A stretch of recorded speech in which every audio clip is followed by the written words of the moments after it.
The open mic was, it was just one of those things that I don't honestly know how it worked. It just worked. But I was at the Globe Theater and I did an open mic. My first time doing comedy, and a good friend of mine, Jordan Francisco, asked me to get on stage, and I did it. And I remember it was the worst thing I ever did, and I said I'll never do it again. It was the worst jokes. It was everything about it was horrible. But I remember a young lady came up to me and was like, "You're funny," and that was my drug that just said, okay, if I can get her to laugh, maybe next time I can get 2 or 3 people to laugh.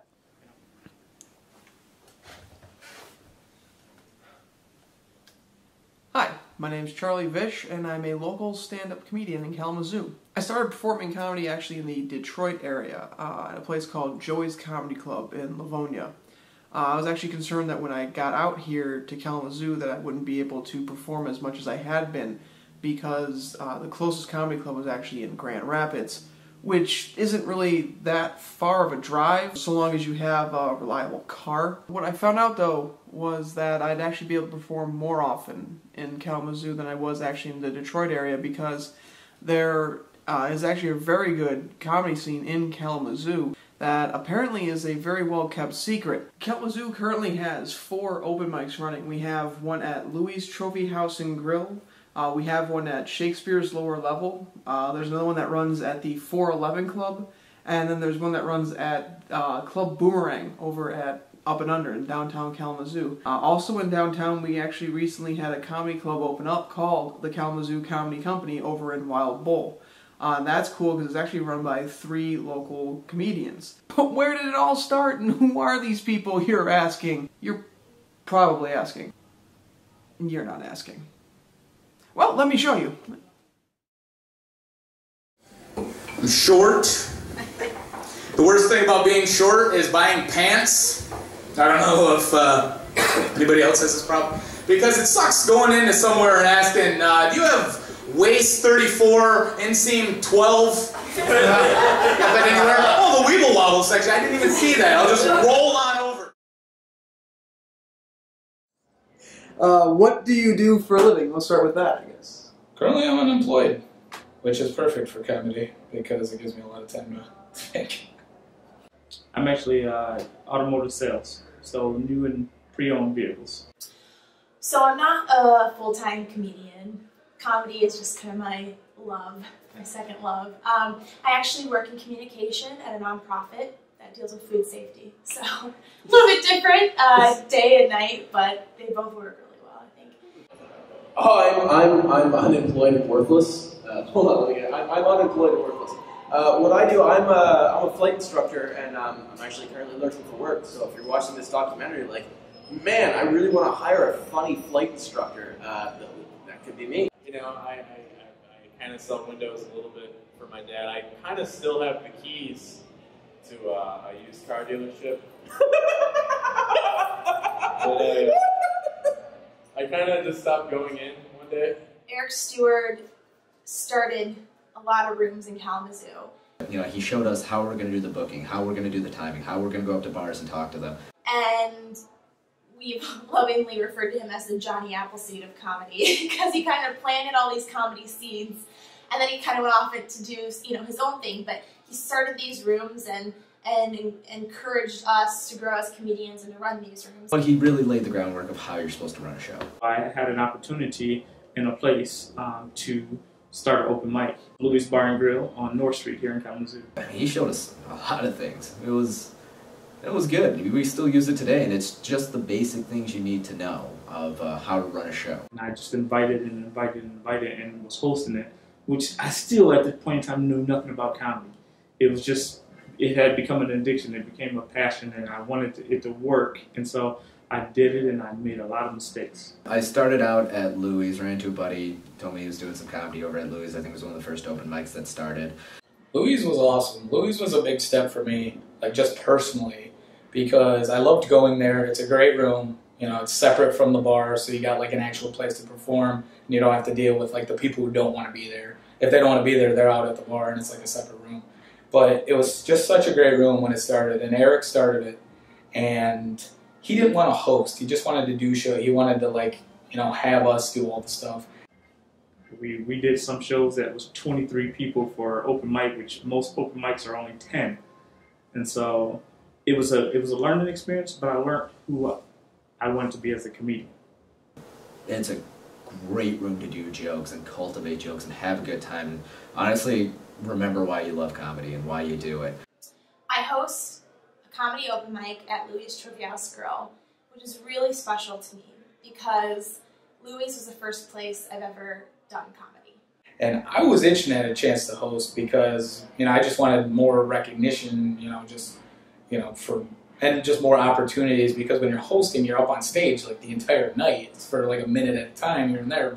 So I went over to Louis. I wasn't going to do any time, but then I got drunk as piss. And, a lot of the guys like Michael Bird, Andrew Van Houten, Eric Stewart, Brett Jones, they all kind of pushed me on stage. When I first started doing comedy, my friend Michael Bird, he's a local comedian around here, he took over the room from Eric Stewart.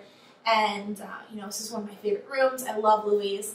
I can't tell you a word I said. I don't remember. I don't even know how much time I did. I just got off stage. I remember they were all very nice, told me I had good stage presence, gave me some great advice, and 2 weeks later I went back, and from there and there on, I just kept going back and doing all open mics all over town. Personally, for me, it was great because before that I wasn't very confident at thinking on my feet when I was on stage.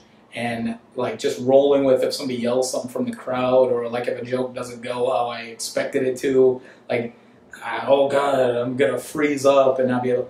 But after hosting for a year and a half, it's there were times when I'd go there and I'd have nothing prepared, and I would just talk to the crowd, just see what happened, and it was great practice for learning to think on your feet as a stand-up instead of an improv-y kind of, but just making jokes out of anything that comes your way. And I was able to inherit it. So, 2 years after I started comedy at Louis, I'm hosting the open mic here, and it's been a wonderful experience, and I'm really grateful. I think it's helped me grow as a comedian tremendously.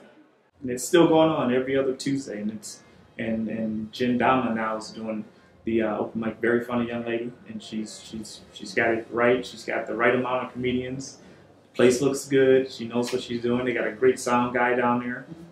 It was passed on to Mike Bird, from myself to Mike Bird, and then Mike passed it on to her. And if comedy, if you can keep those things going, then your city can have it. It can be successful when it comes to comedy. And I think we in Kalamazoo have a nice group of people that we respect, and we hang out together and we laugh together. And it's those little things that made it possible. Everyone helped you get better, and as you got better, you went to the different open mics in different towns, and you just saw how things were ran. And then eventually we have to open our own open mics, and that's what we got, Shake's lower level had opened up.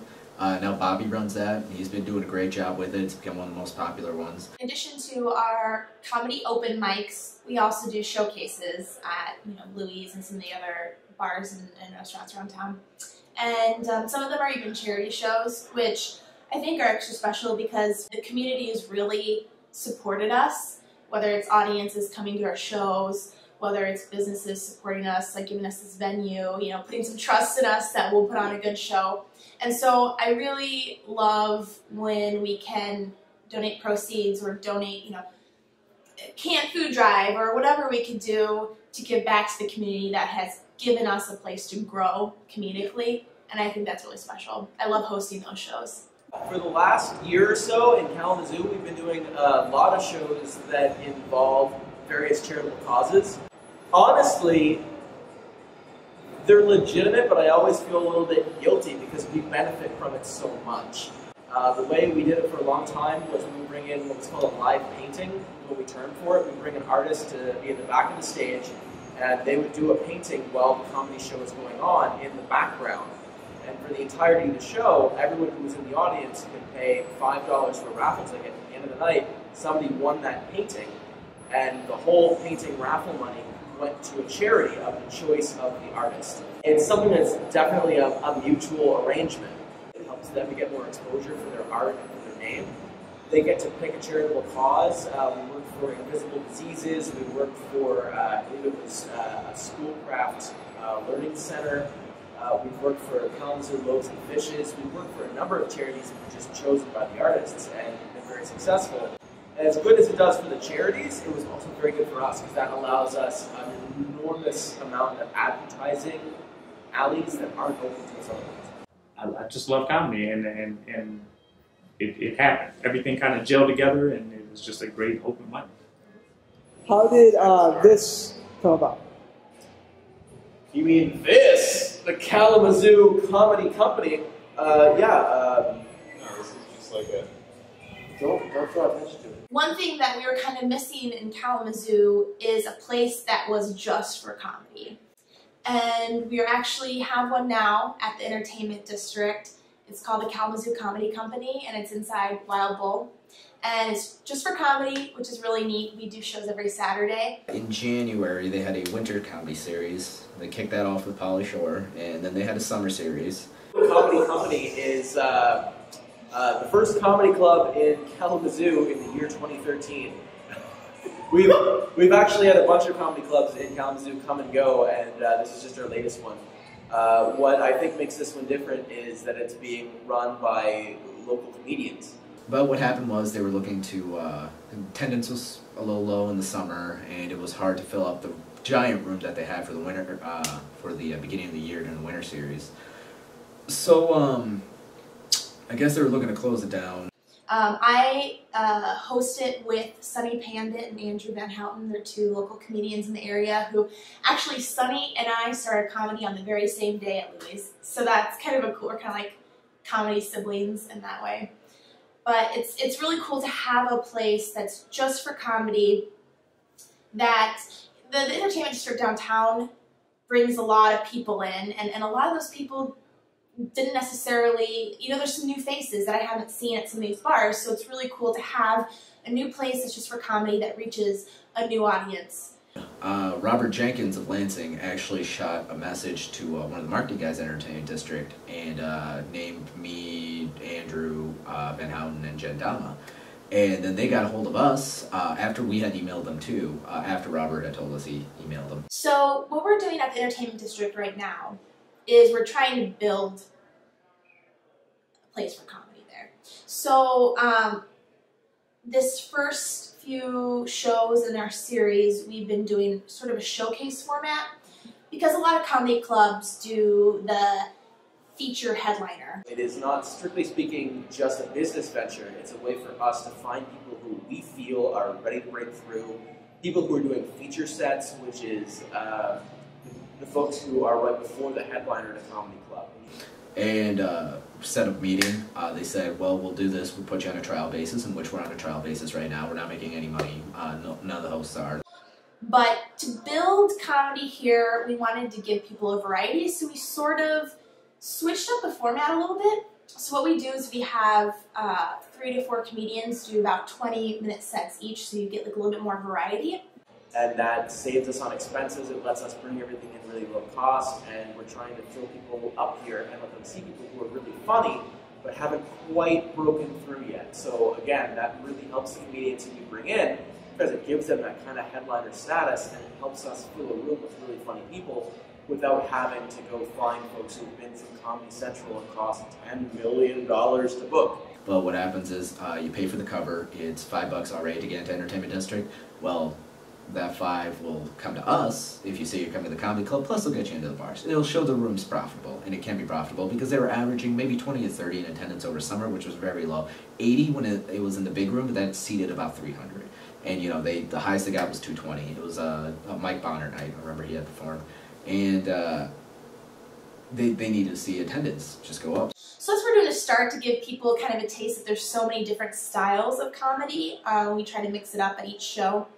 But as we grow and as the demand increases, I mean, we've had sold-out shows for our past 3-4 shows. I mean, since we started, we've only done about like 4 shows and they've all been sold out. So the demand's there and it's very exciting. And I think there are more opportunities that we can look into bringing in bigger names. Got together, got a 6-week schedule out.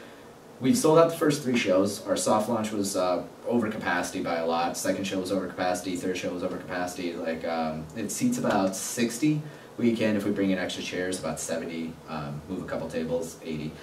So Kalamazoo Comedy Company was us coming together with Entertainment District in Kalamazoo to make that happen. And so far, it's been filling the place up. We've been hearing nothing but good things, so hopefully it keeps going like that, and that'll be a new model for people to work with in comedy clubs. December 7th is our last one. We're going to see how it goes. If it goes well and they want to do an extension, and then we'll go ahead and do that. Right now we're showcasing some of like the Midwestern comedians, some of the guys and gals who feature in the area who are up and coming, to kind of give everybody a sign of who to look out for. Yeah. Cool. It's just a great place because that's a crowd we've never done before. Like that's just a crowd that we've never performed in front of. Okay. What got you into doing stand-up comedy then? I've always been a fan of stand-up comedy. From when I was little, one of the first shows that I've ever seen was, that I can remember seeing, was Eddie Murphy Raw, and just thought that he was the coolest person on earth, a red leather suit, being in front of thousands of people, and I've always been a fan of that. I remember seeing Don Knotts do a show, and he would stand up just for a short period of time, and he just had everyone laughing just because he was silly and goofy, and I just always wanted to have that feeling. It was actually when I started doing the Second City in Novi. It's a comedy improv kind of like whatever group, whatever. And I had like an interest in comedy, but way too scared to ever get on stage and do like stand up by myself. You know, improv's with a group, so it's not as scary. But I started doing like these scenes and stuff, and I hated people taking it their own direction, and I thought my directions were a lot funnier. But I always had to go with the yes and whatever. And I was like, okay, screw it. I'm just going to do stand-up so I can just do what I want to do. But I got addicted, and then I had to keep coming back until I got good. Life experiences are usually attributed to how you generate material for yourself. Right. That is true for you? Oh, absolutely. Life experiences are huge because it keeps you from being a giant hack. Actually, I found that my comedy has kind of helped me with other aspects of my life too, because with comedy you need to have, you have to be on message, and you have to have, tight jokes and the timing's right, so kind of works with what I do for real life. A lot of my jokes is just, they're just stories. They're stories of life, stuff that's happened, weird things that have happened, my perspective on it. Everyday life experiences are usually your funniest experience. I don't know how to write anything something that I don't believe in or something that I don't experience. Family, we got a lot of family stuff in there, so work experience, growing up in the liquor stores, things like that. A lot of my jokes and stories come from real life or from a grain of truth in real life. Some things are, you can say, exaggerated, or just kind of how I interpret it in my head. It may not be exactly like real life, but that's what makes it funny. I would say that less than a quarter of my material actually goes back to serious life experiences, and a lot more of it comes from exploring observations from the day-to-day. I don't want to call myself a Jerry Seinfeld, but I'm like, yeah, you ever notice how it's crazy when blah, blah, blah? But when you do notice something, I like to carry it way further on a hypothetical than I think most people do. I always get weird when I start talking about comedy because I don't want to sound like a pompous, like arrogant prick or anything. But I think when you talk about your stuff you've been through and your personal life stuff, there's no way that you can be copying somebody, and there's no way it can be like anybody else's, because your own life stuff is like nobody else has gone through that. A lot of maybe drug experiences, maybe not drug experiences. A lot of drug experiences, and it's good. It's fun. So dealing with kids, I have 4 kids, so I bring that into my act. I have a lot of goofy, silly friends that do goofy stuff, and I just bring that into my act as well, and on my set as well. About half of my stuff comes from tweets, and all my tweets on Twitter come from me in the shower, pretty much. Just like, there's nothing else going on in your brain, you're like, ugh, gotta make my hair look nice. Also, here's a pun about Hitler, and then there's a joke. So yeah, Hitler is funny.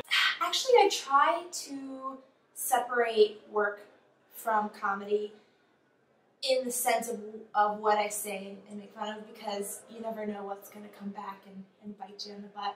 I did have a rap that was somewhat work related, but it's not necessarily to my job. But what's great is that everyone at work is very supportive of my comedy. The president and CEO of our company came with her partner and cheered for me at the Kalamazoo Comedy Competition. But I think if you are one to enjoy comedy and you're one that don't mind being picked on and saying things about yourself, I think you have to almost degrade yourself on stage a little bit to make it funny. You know, I've always been a fan, and if you're willing to talk about yourself to make people laugh, then you can take anything that anybody says about you. So it works for me. I think that also helps out a lot. I mean, just, you know, smoking and going through all these, like, especially when you get high and you start remembering things, and then maybe you don't have the same feelings of those things at that time, like when I was super fat and like I was always worried about shit. And now it's just really funny, you know. It's all the terrible things that my family said that I should have either killed myself to, I just instead made into comedy, and it's good. It's real good. I'm joking. Is your class gonna get upset if we like do suicide jokes? Are they gonna be mad about that? Is that like a thing? I don't know. I mean, I only went to college for so long. The hardest part of performing stand-up is the notion that you may not make anybody laugh. Knowing that you might just get up there and totally bomb. Like you may, if you're in front of 10 people or 100 people and you're just not on for that night, you're just not having a good night, and you're just rambling through your jokes as if you know what you want to say and you know how they're funny, but you can't get anybody else to laugh. That's probably the hardest thing for me. Not getting in front of people is not hard. It's just making them laugh, and that's what you came to do. Now, there's actually a lot of notable comedians who are actually in the Kalamazoo area. I mean, besides ones that I talked to here, Lizzie Honoway, Bob Fredericks, Adam West, not that Adam West, this guy. Honestly, there's actually just way too many comedians here in the Kalamazoo area to even mention all of them, but they're out there.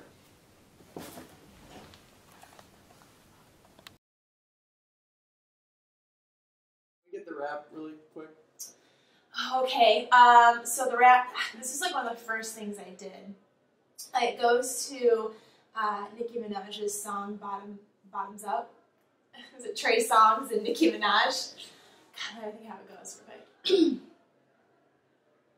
Could you get that phone? Hi, my name is Jenny. The company's broke. We need to pinch pennies. Can I get a mocha latte, make it extra hot? Can I get that skinny so the milk is skim, skim, skim, skim? Hey, you know the paper tray. When the copier is empty, fill up the paper tray. Come on, people, now I'm in marketing, you're in admin. You don't say hi, say work the weekend. Work the weekend, work the weekend. And last Friday night, I stayed till 10, so employee of the year, he gave that sucker. Why tripping over his lips so puckered, puckered, puckered. His lips so puckered. Kissing all that ass must have made you tuckered. Excuse me, I'm sorry, but someone's being shady. You ate my sandwich, it cost $5.80, and that might not seem much to y'all who making higher ratings, but I make as much money as a baby out in Haiti. All our clients around the world, India to Italy, expecting strong performance and swift delivery. Yes, we compete in this market.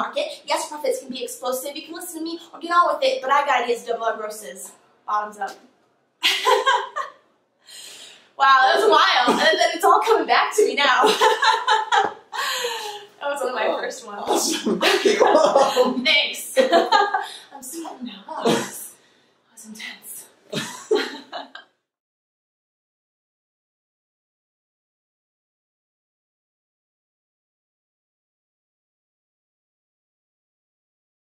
The open mic was, it was just one of those things that I don't honestly know how it worked. It just worked. But I was at the Globe Theater and I did an open mic, my first time doing comedy. And a good friend of mine, Jordan Francisco, asked me to get on stage, and I did it. And I remember it was the worst thing I ever did, and I said I'll never do it again. It was the worst jokes. It was everything about it was horrible. But I remember a young lady came up to me and was like, "You're funny," and that was my drug that just said, okay, if I can get her to laugh, maybe next time I can get 2 or 3 people to laugh.